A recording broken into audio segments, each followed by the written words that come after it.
Hola María, a ver que novas temos para poder ler? Pois Ramón Otero Pedrallo. Un clásico, hoxe tocan clásicos. Pero un clásico o autor. Digo porque a obra igual non é tan coñecida.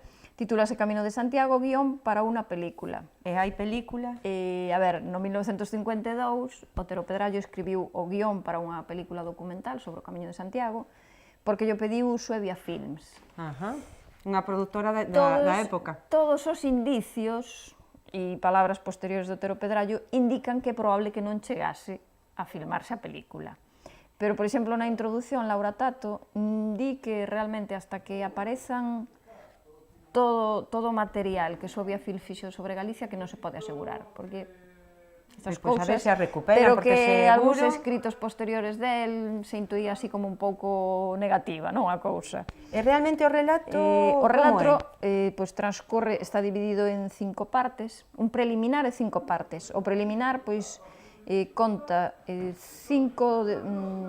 fala de 5 destinos distintos arredor do mito do camiño, non? Do mito apostólico, non? A primeira parte presenta os personaxes, a segunda é a viaxe desde a Catedral de París hasta Santiago, logo hai unha terceira que transcorre a Santiago, a cuarta que transcorre tamén en Santiago, pero xa como dúas historias paralelas a dos dous protagonistas, e a última que é a que nos conta o destino final, non? Desos protagonistas que veñen a facer o camiño. E, bueno, Otero Pedrallo, si aceptou un encargo como este, é porque para el o cinematógrafo era unha cousa importante porque nos achegaba, sobre todo porque nos achegaba a historia, o pasado.